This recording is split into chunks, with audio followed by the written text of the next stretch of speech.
All right. Hello, and welcome to Stasis Pod, the Transformers Robots in Disguise podcast. I'm Rob. I'm Jen. And I didn't have power for about 4 days. I'm David.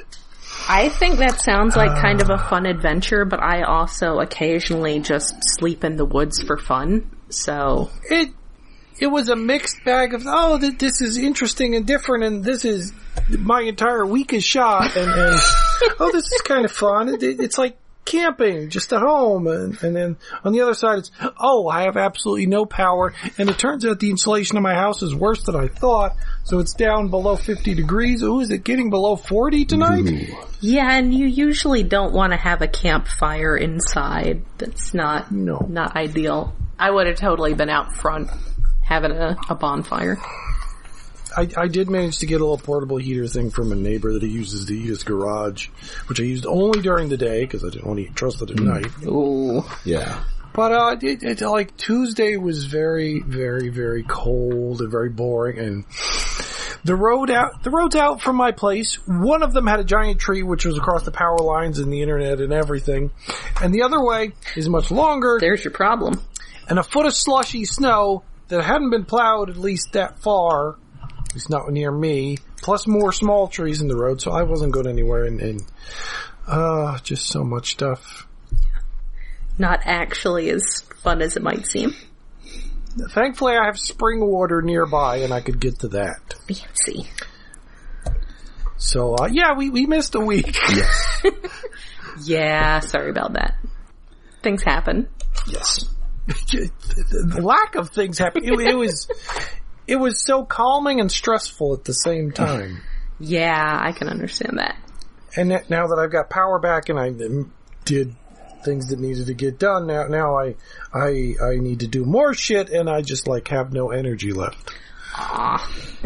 I need to spend the rest of the night drawing. Well, it's too bad because we're having some graduation exercises, which is today's episode. Yay! First aired April the 30th, 2016. Written by Martin Fisher. This is only Transformers TV credits, but he did a bunch of those British comics. Oh wow, like the Titan ones? Yes. And Fleetway or whoever? Yes, Titan. I think that's neat. Apparently the ones that were based on Age of Extinction.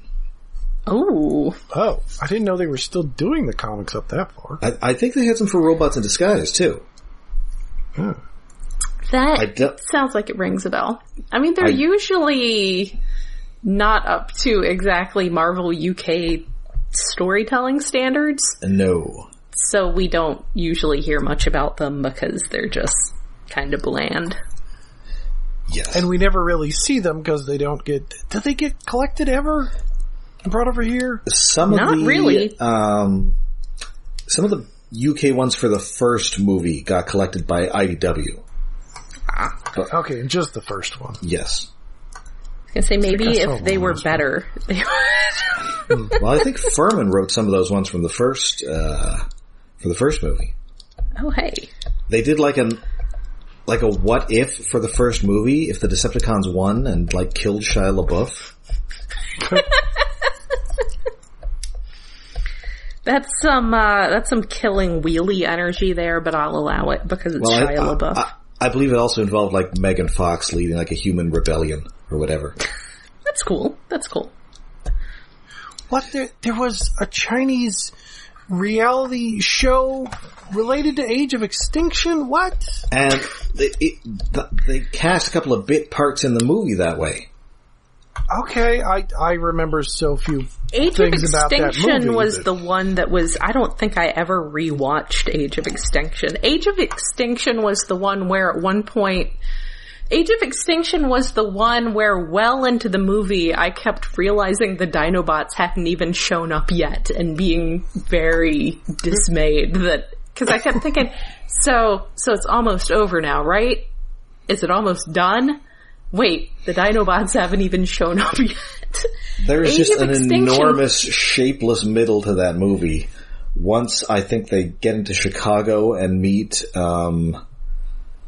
Stanley Tucci, and then somehow they get to China, And there's 3 film scores and 3 mobile games related to what the At hell? one point, I accidentally dropped my keys onto the floor, and I just reaching down, I just kind of wanted to stay down there.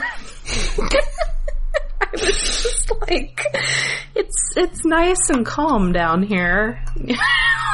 Near the floor, under the chairs. But then you won't see Optimus Prime kill Frasier. Then I won't see Marky Mark using his Chinese debit card. Or drinking an ice cold Bud Light from a truck the Decepticons have just blown up. Wait, what? There was a Mountain Dew vending machine truck transformer toy? Yes, except they've futzed with the Mountain Dew logo, so it reads something else, but it's clearly Mountain Dew. But it's a recolor of a guy from the first or possibly second movie toy line. The sort of delivery truck looking guy. Okay, so it's supposed to be dispenser, but it isn't. I don't remember that toy at all. I would have bought that. Well, it was Japanese exclusive. Oh, well, that's probably why. Yeah. Because I didn't want to bother importing movie toys. Right. So this episode. Yeah, sorry.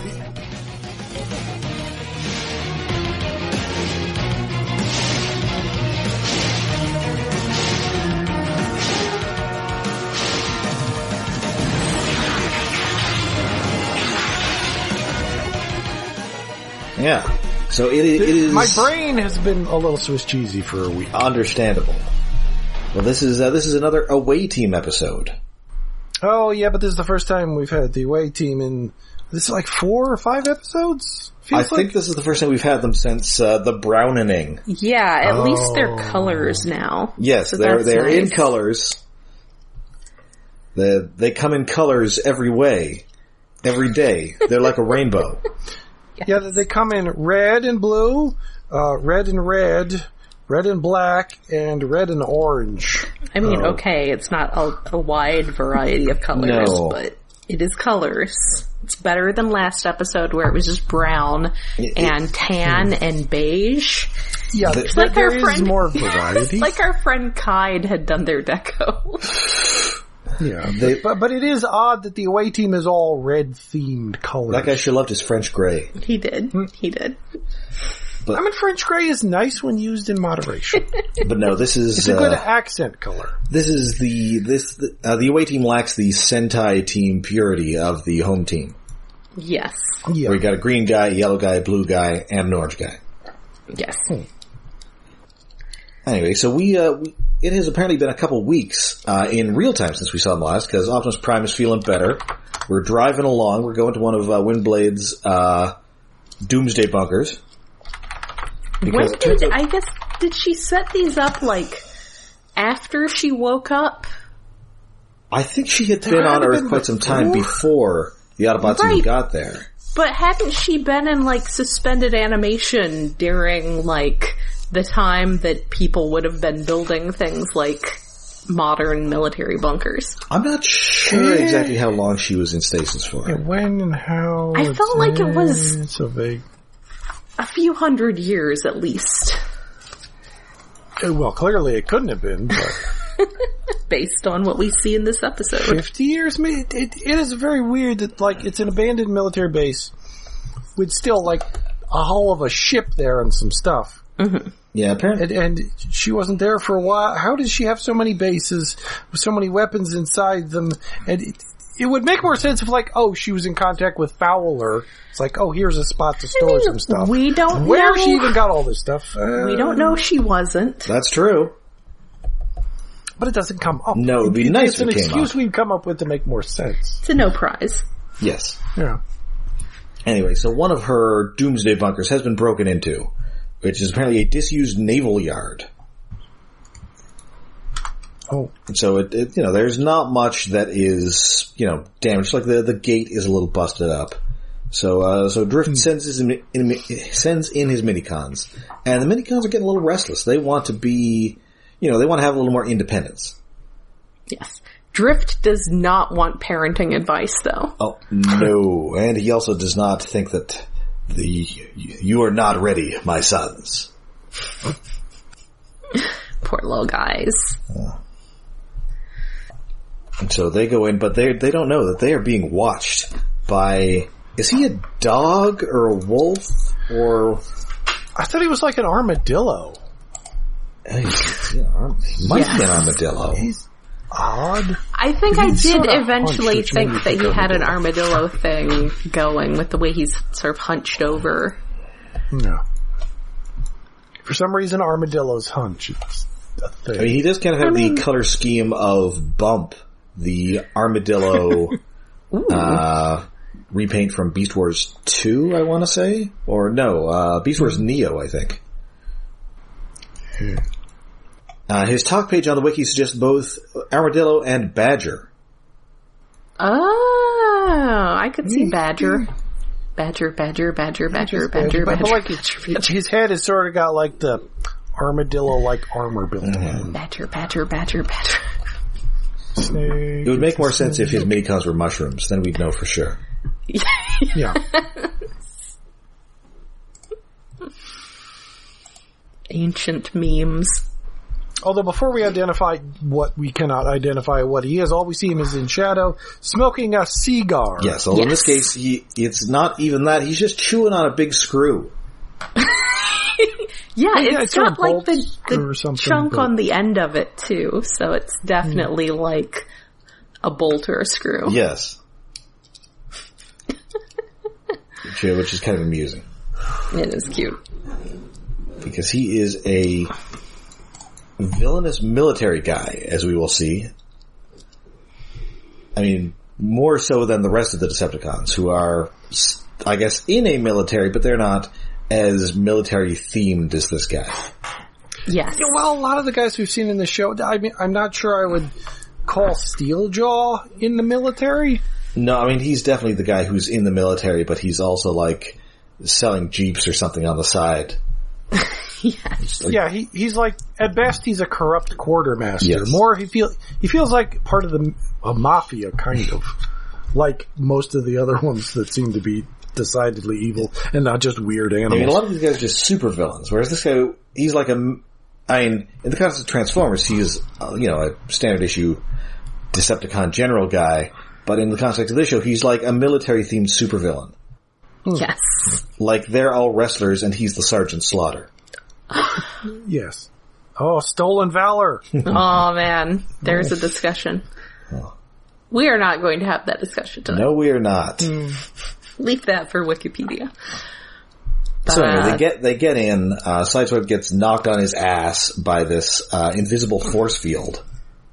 And something has indeed damaged this force field. So yeah, they open up this weapons cache, nothing has been stolen, and then in walks, or rolls, this army of military minicons. Yes! Well, they sort of blow their way in through the roof of the hangar thing. And unlike many of the minicons we've seen this year who communicate solely in goblin noises, these guys are just making army noises. Yes, they just sort go of little hop, hop, hop, hop, hop, hop. It's great. You don't really notice that that's how they're talking until a point later when they do the full-on Pokemon thing where they're like, hop, hop, hop, hop, hop. They remind me of like the Green Army Men from Toy Story. Yeah. They've got that kind of thing going.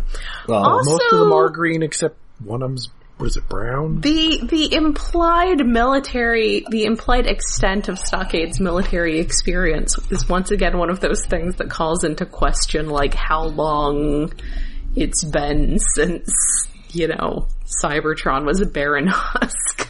Yes. And I guess these he guys could have been wandering around in space somewhere. And these guys were all sold with the amazing name Major Mayhem. Ooh. They're all majors? I mean, that's a good name, but not really for an army builder. And the man in charge is Stockade, Decepticon General, Indeterminate Animal, and voiced by notable Transformers veteran Greg Berger. Yeah. He's Grimlock. He's Skyfire. He definitely was familiar enough that I was like, wait a minute, I know who this is, and had to look him up real quick. He's He's Outback. He's Long Haul. He was a zillion incidental guys. So many. You may also know him he was Odie on Garfield and Friends. Yes. He was corn-fed on Duckman, a show that I watched when I was way too young to be watching Duckman. I would like to mention that Pluto TV now has an entire Garfield and Friends channel. So you can now watch 24/7 Garfield and Friends. Well, I guess, yeah. I was about to say, you can't watch 24/7 Garfield because 1 out of every 3 times you're watching U.S. Acres. Yes. Which I feel is underrated. Me too. I was always very fond of U.S. Acres. And he was also in the 90s Spider-Man cartoon, which you will find out if you subscribe to our Patreon. Yes, we will be discussing that this month. Apparently he's also sometimes Eeyore when I guess Peter Cullen is busy. I can see that. Oh dear. I was appreciated that Eeyore just sound like a clinically depressed Optimus Prime. Yeah. Been in a few too many wars. It's just spirit's gone. Oh, bother. Freedom is the right of all sentient beings, I guess. One shall stand, one shall Here sit. come the Decepticons again. One shall stand, one shall be unable to get out of bed.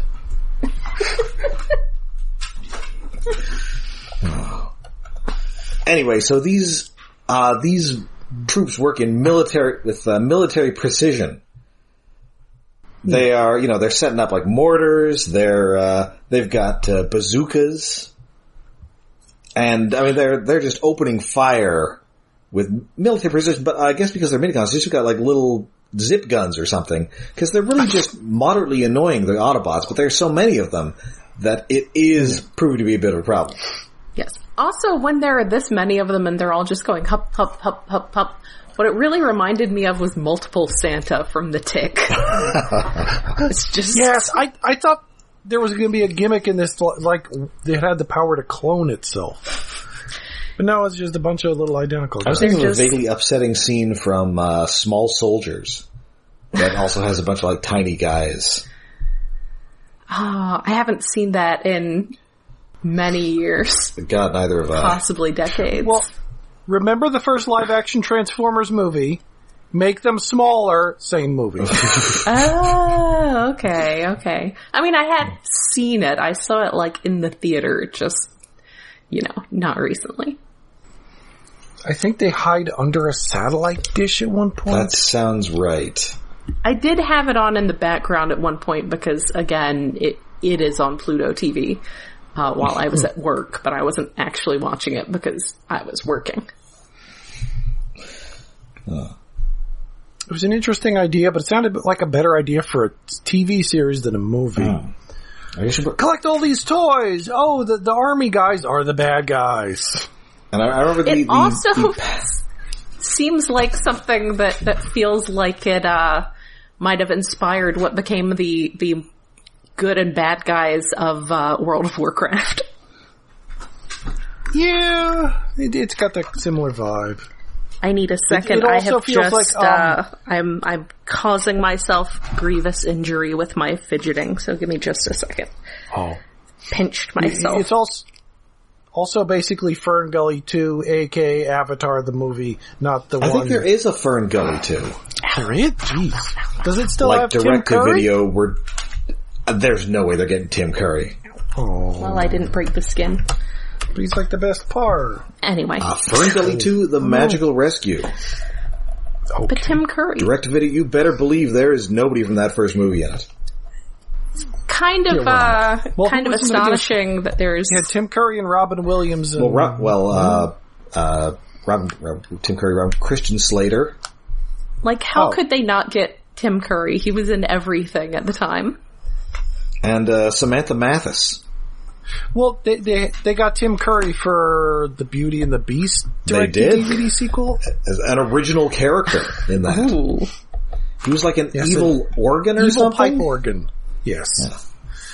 but the movie takes place during the original movie, so right. Like it's a winter flashback scene you see in the movie.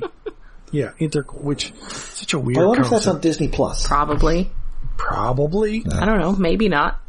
I mean, unless it's too bad. I think that was back when the direct-to-DVD sequels were okay, and they weren't just pumping too many up. Well, especially since that was back when they were direct-to-VHS. Oh, yeah. Although the concept of that one might be kind of dumb. Good old VHS.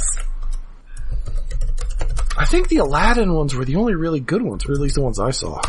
Although also not getting Robin Williams for those. No. They did for the third one. Oh, right, they did. For the second one, they got Dan Castellaneta. Oh, yeah. He was in the series, right? The voice in the... He was in the series. Whereas I think the series got everybody else back. Gilbert Gottfried included. Yeah. I mean, he got into voice acting at that point. Oh, I should rewatch Aladdin for Gilbert. I mean, Gilbert Gottfried, he was also on the Problem Child cartoon, so not a man known for his discretion in taking a job. Yes, getting Gilbert for an animated thing probably isn't that liked hard. Doing voice acting. But he was good at it. Yeah, get to go in a booth and do a little bit of shouting. It's like Superman. Yeah. It's fine. Anyway, R.I.P. They had the best casting for that Superman show. Anyway, so Drift does end up taking the shot for his minicons here. Gets a mortar to the leg. Because they weren't listening to his orders, although it was very loud with the thing. Well, their excuse was, we can't hear you of all the gunfire, and there's a lot of gunfire. Yes. So he ends up having to drag himself to a freezer where he locks himself in, at which point he proceeds to have a sitcom clip show. Although I don't know exactly what his plan was in getting them to come back on his arms. Was he going to use one of them as a human shield? I mean, this is possible. Maybe.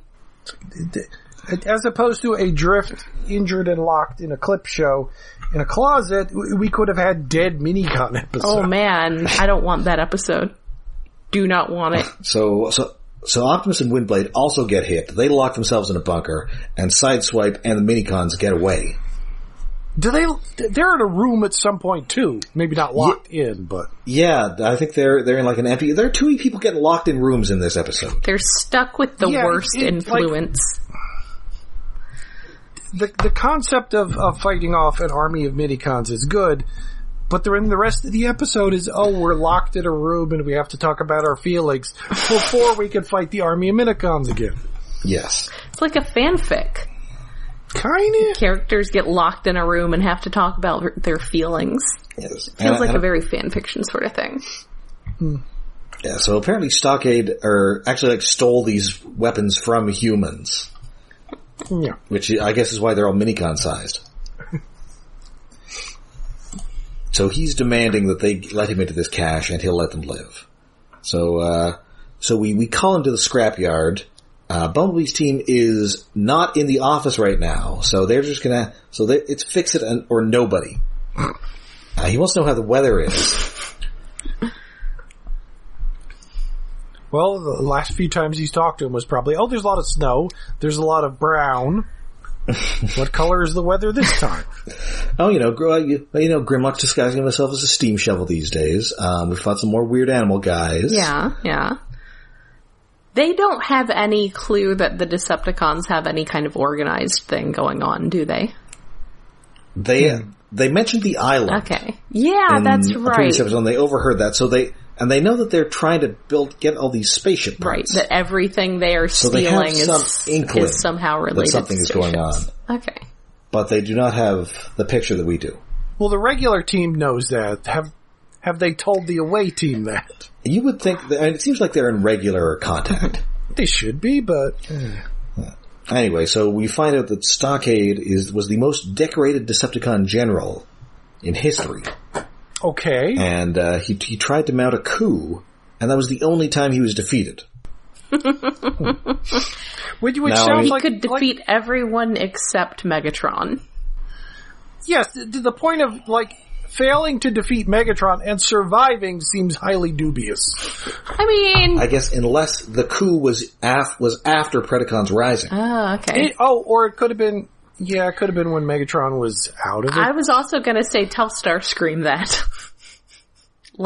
any Starscream. Yeah, it could have been for the short time Starscream was in charge. I just mean that Starscream is constantly trying to make coups happen and failing and being allowed to live regardless. I mean, I guess a coup seems more like it's military versus civilian. Yeah, I could see that. As opposed to your standard Decepticon, I declare myself the new leader kind of treachery.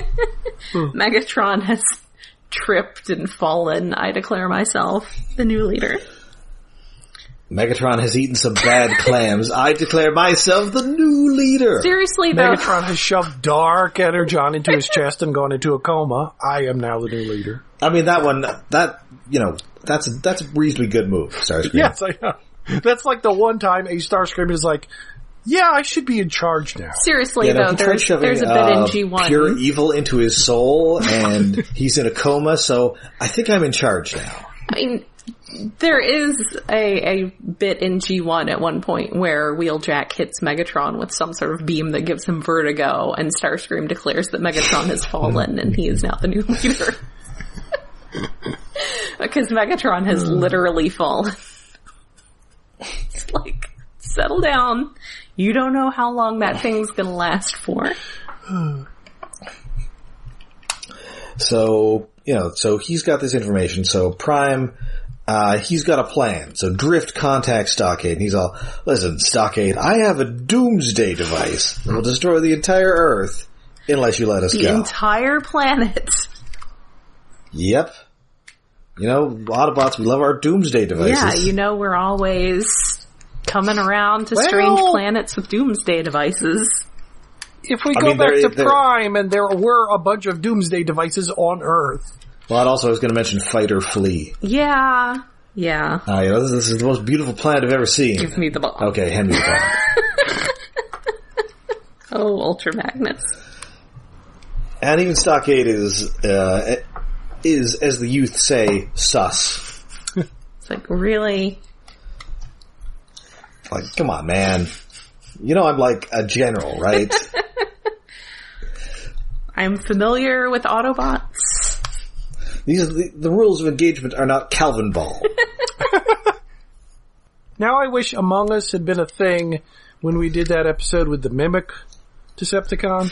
Yeah. Okay, technically Among Us was already a thing. It's been around a while. It didn't get really popular until last year after we did that episode. Alas. I think it's been around like 3 or 4 years.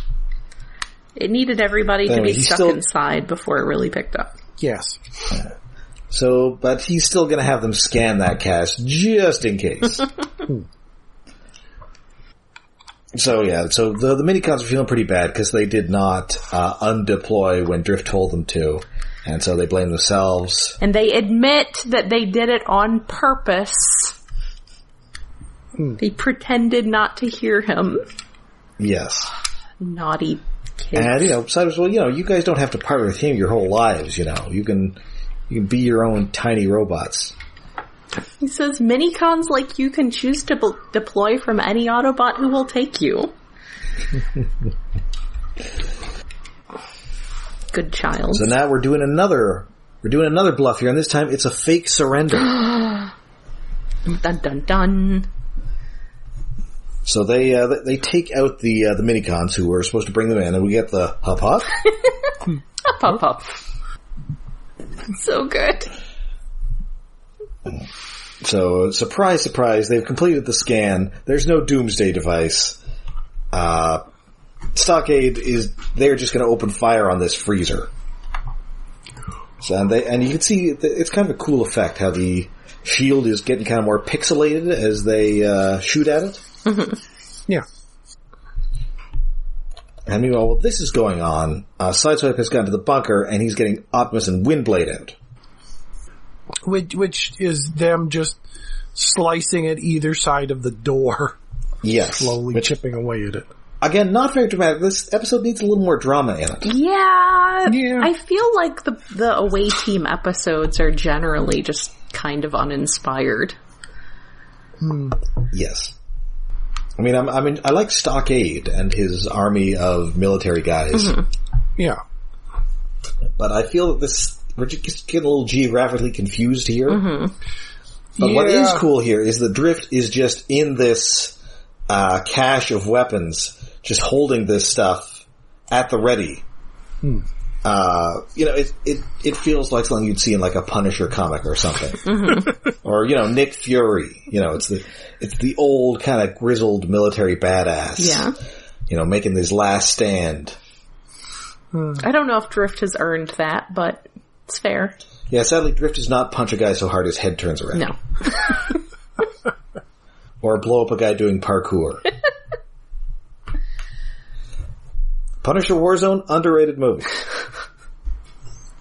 Oh, is that the one where he fights the wrestler? No, that's the Punisher. That's the one with Thomas Jane, and that's Kevin Nash who he fights. Mm-hmm. Yeah, I forgot which. In what is, I think, that movie's only good scene. Best scene, yes. Don't know. If I just can't. Admittedly, I can't remember a lot of that movie other than that scene because that scene's so good. Listen, I just can't accept a Punisher movie that takes place entirely in Tampa, Florida. Okay, yeah, that was a little weird. Also, it's not where he belongs. Warzone's the sequel. That's the one that has Jigsaw in it. Ooh, okay. I guess maybe I didn't see that. Oh yeah, that's got Ray Stevenson as the Punisher, and it's got Wayne Knight as Microchip. Ooh, yay, Wayne Knight. Is that on Disney Plus? Probably not. No, because neither of those movies were like those were licensed after like.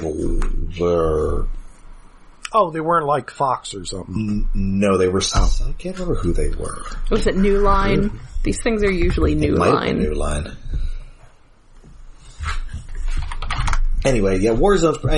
it's got the guy who played McNulty on The Wire as Jigsaw, and he has fantastically gruesome makeup. It's a lot of fun. Nice. I might have to watch that as I am catching up on movies that you would be astonished to find I have not actually watched. Oh, right. Now, have you seen Blade 2? That's, I kind of got Blade out of the way so I could see Blade 2 because I know that's Guillermo del Toro. Yes. And I love some Guillermo del Toro. So, it's got some good Ron Perlman in it. That may be next weekend. I think Doug Jones is in there somewhere. Possibly tonight because, probably. Ooh, yeah, if it's Guillermo del Toro, it's probably got Doug Jones somewhere. Yeah, I think he plays like the Vampire King or whatever in that. We'll see how long we spend podcasting tonight. I might have to watch that after we wrap up. There is a connection there because Blade 2 was originally supposed to feature Morbius as the villain. Dun, dun, dun. That makes more sense, kind of. As opposed to the main villain we got, which is like a dirtbag wrestler. I will say that while I'm sure that Blade 2023 will be a perfectly good movie, I'm sure it will not be anything like Blade 1998. No, it's hard to be as good as that movie. There will definitely not be much cursing, but the CG will probably be better. Even just in the first 5 minutes, I was like, yeah, I'm guessing the MCU version will have fewer literal bloodbaths, fewer blowjobs, fewer dead whistlers who comes back to life. Yeah. He comes back in like every movie. It's insane. Yeah. Fewer prostitutes. So, yeah. Less Tracy fewer Lord. Ron Perlman. Fewer Cat from Red Dwarf. Fewer pro wrestlers. Yeah, I don't know. I mean, no, you never know. That's and so anyway, this episode. Oh man, I just want to watch the Blade movies now. I gotta get through all the stuff on Netflix before my Netflix expires. So when we Drift, he eventually runs out of ammo and just starts hucking stuff at these mini-cons. Finally, everybody gets free. Everybody gets together. They're facing off against these mini-cons.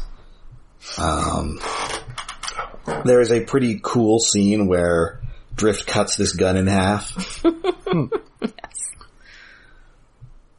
But it's Optimus Prime who takes out, not only does he take out Stockade, he also stomps on his screw after it falls out of his mouth.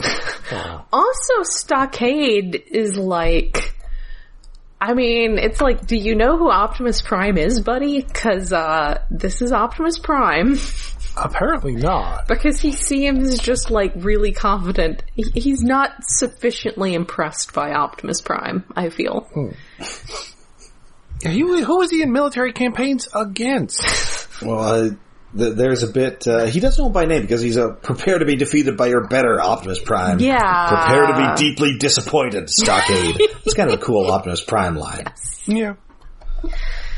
And also then after he gets beaten, Stockade quotes, General Douglas MacArthur. Ooh. Says, that's what I shall return. Which was what MacArthur said when he had to retreat from the Philippines in 42 during World War II when the Japanese invaded. As he was passing out. And then he did indeed return. Unlike Stockade, who does not return. Alas.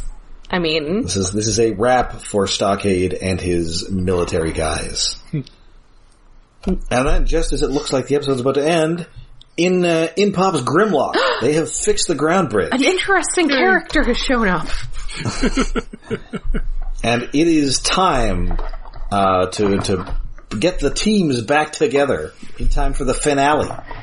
It's important. You can't just have everybody being in different places for the finale. Yes. And so, yeah, that is the episode. This was not a great one. I like Stockade, and I kind of wish he was in a better episode. Yeah, the problem is he's up against the away team, and there's 4 of them, even with a weakened Optimus Prime, and his army of mini-cons, it's not really an even fight, which is why they had to separate him. Well, the problem is so much of that fight involves them hiding. Yeah. I feel like the problem is that the away team just doesn't have any really interesting dynamics going on. I feel like Len Wayne tried to do a lot with the little bit that he had available, trying to have, some stuff with Windblade and Optimus, and trying to make some interesting things happen, and the characters just don't have any chemistry. They don't have any really good ways to play off each other that aren't just like maybe Sideswipe bugging the hell out of everyone else. Yeah, they can play off each other because you got the mini-cons, you got Windblade. It's a little bit different. There's no fun or funny interplay between them. Yeah. Which is like the entire other team. You got Grimlock, it can be funny. Strong Arm is a punchline in a way. It's like that's the fun team, and whereas these guys are we have Stiff Optimus and Stiff Drift. Stiff Drift and Windblade are both kind of stiff in their own ways. Sideswipe is really annoying most of the time. I like the Sideswipe Strong Arm pairing. Yeah. I mean, they play off each other. I mean, I don't know that I like them as a pairing, but I think they play off each other very well. They've got that character-wise, that rivalry. They've got a really good rivalry going on, and Sideswipe doesn't really have that with anybody here. Nobody's got it with anyone else here. No one's getting on each other's nerves except, like I said, Sideswipe occasionally getting on people's nerves. So yeah, it's just, this team just doesn't have a very good dynamic. It's not interesting. No. You would have to, I don't know. It would take some work. I'm sure you could get it interesting. Like I said, some attempts were made, but they just don't have much chemistry. Yeah, one of the fun guys should be on this team. Yes. The problem is just how maybe if you swapped out Drift for Grimlock. Yeah, that might work. Yeah, or just put Sideswipe and Strong Arm with poor Optimus and Drift. Yes. No, nobody wants Drift that. and Prime can't be on the same subgroup. Right, they're too similar, and they don't, I mean, I don't even feel like we ever get Drift and Optimus playing off each other in any way at all. Like, I can't even think of them, I don't think so. like, relating to each other. So yeah, those two are too similar, and that just leaves Windblade and Sideswipe to do anything, and Windblade is too easy to get along with. In Yes. real life, that is not a bad quality to have, but when you're trying to make a team interesting, when you're trying to make characters interesting, that does not make for interesting character interactions. That just makes her be easy to get along with. Yes. But no, we're done with that for now. We are getting the band back together. Hey! Yay. In time for the finale. So, yeah, I think that now brings us to David's Tokusatsu Corner. I didn't have power for 4 days, so I didn't bother watching it. Okay, that does not bring us to David's Tokusatsu Corner. No. And nothing, like, I had no power. I was I could just tell you what happened. Monday, I went to the dentist. I hope he had power. Yeah, well, yes, I had power. Yeah, well, there was power then. It was like, I don't remember on the weekend, like, hearing about, there was a big blizzard coming. It was just like, it's going to be cold or whatever. Monday, it was like, there's a blizzard coming. But it didn't sound like it was going to be that bad here. It was that bad. It was a foot of snow. Took the power out. Monday night, the power blinked a few times, so I shut my computer off. But then Tuesday, it was like, foot of snow, but before even noon. It stopped snowing at noon, but then it kept sprinkling every once in a while throughout the rest of the day. Power was out. Phone lines were out. Yes, I have a phone line at home. A ground line. Okay, boomer. Usually for emergencies. Well, normally when the power goes out, the phone doesn't go out. Of course, usually when the power goes out, it's because a tree hits it. Yes, of course. Right. But it's also because of rain. Mm-hmm. This was tree and snow. So much snow. So much snow. So everything was just slower and had to go get water at the spring. Tuesday I couldn't do shit because I couldn't go anywhere. Wednesday I did have to go out because I had to go out because I had to take a cat to the vet. Aww. And Millie was just to check up for his little shoulder that still has something on there, and I need to get medication. Poor guy. And they were supposed to call today about picking up the medicine, but they didn't call today. The other foster has a kitten named Felix right now, but that is from the Encanto litter. So he is named after Felix from Encanto. Oh.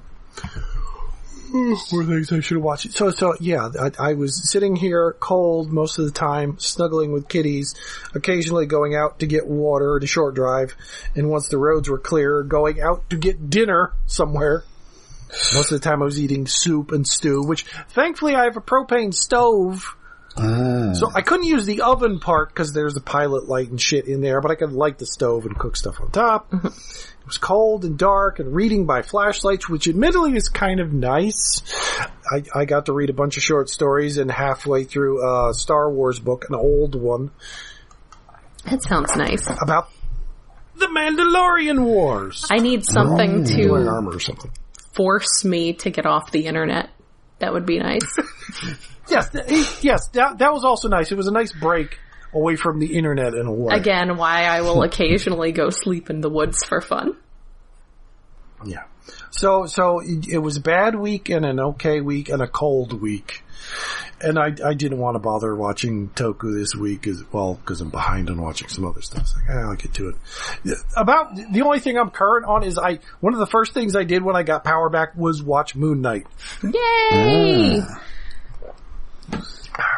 A show that was almost a Toku show back in the 70s. Ooh. I forgot about that.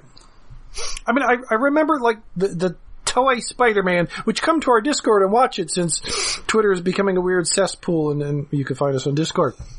Fridays, I watched Spider-Man and stuff. But yeah, Spider-Man was originally going to be on a TV show of some kind. Yes. But then they made him solo. Was he going to be with Moon Knight?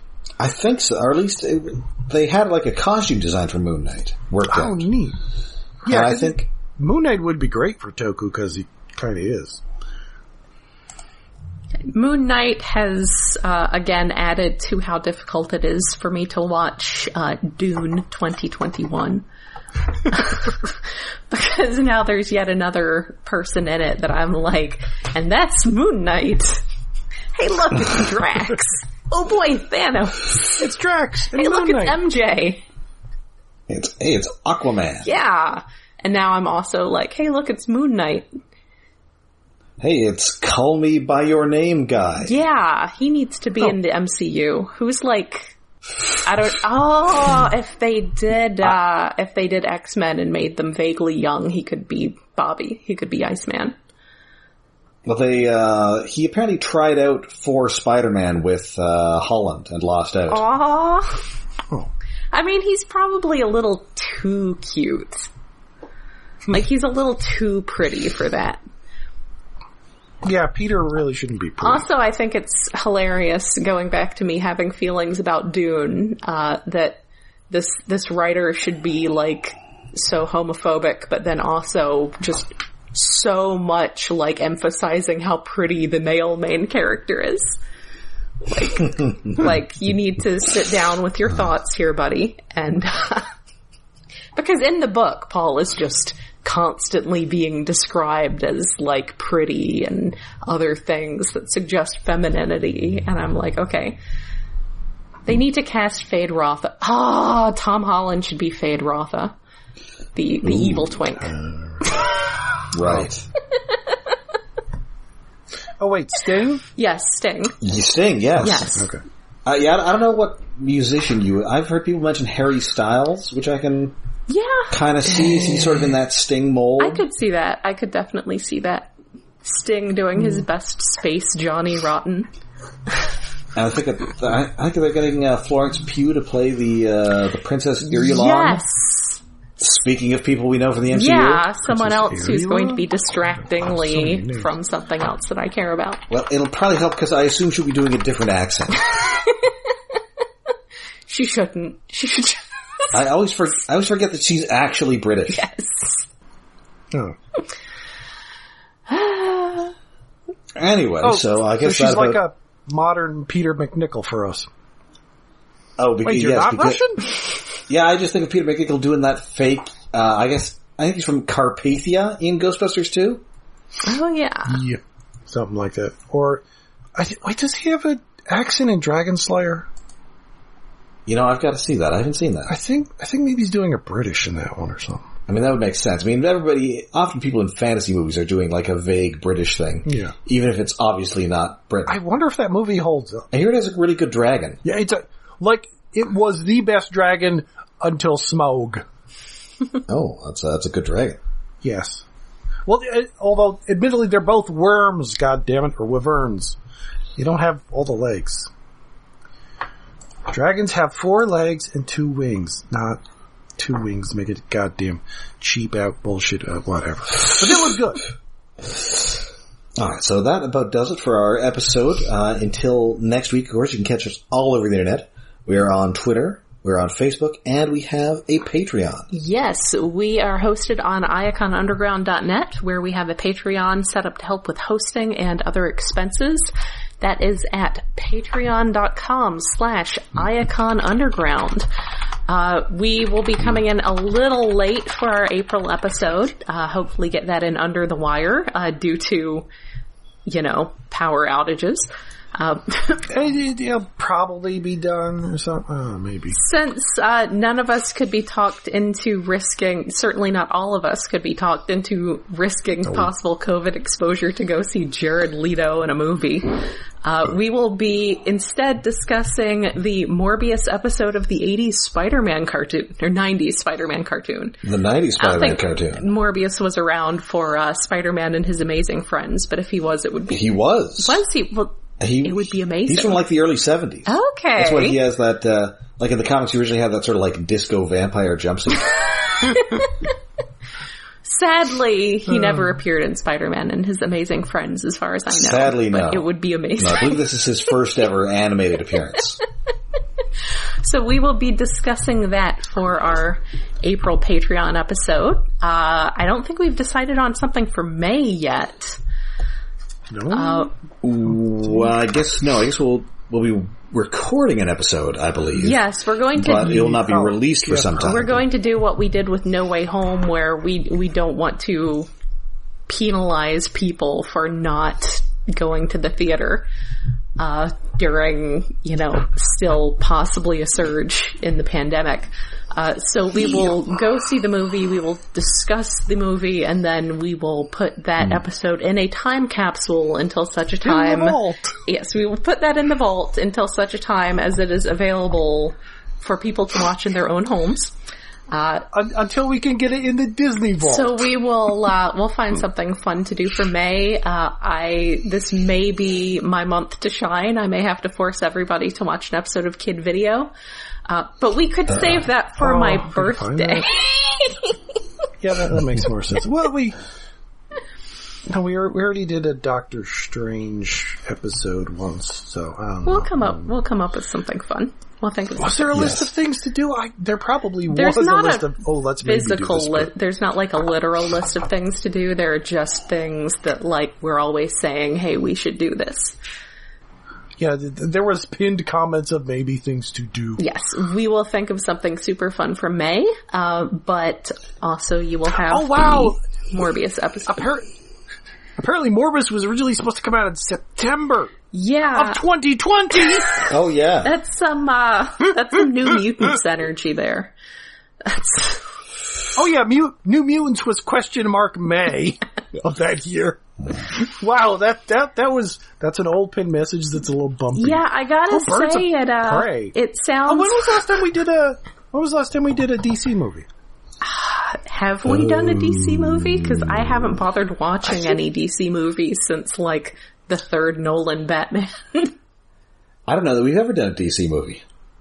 Okay, maybe we haven't. Yeah, we should probably do one at some point. Although, not that I want to go see the new Batman, but I would not mind watching the latest Suicide Squad again. I am... Well, if you have HBO Max, I was gonna say, Batman is on it. I mentioned earlier letting my Netflix lapse, and I'm intending to move my subscription budget over to HBO Max for a little while, so we could do that. I have not seen it. And I don't get HBO Max here, but I saw it in the theater, so I would be up for doing that. There you go. So maybe we will do that for May. We will see. It's a surprise to everybody. All right. So until next week, when we begin the 2-part finale of Season 2 of Robots in Disguise, Decepticon Island, I'm Rob. I'm Jen. Watch BotBots. And I'm David. I have so much things to catch up on, but I think I'm going to be doing a lot more reading. Watch BotBots. After I spend all night drawing. BotBots. Okay. BotBots. BotBots.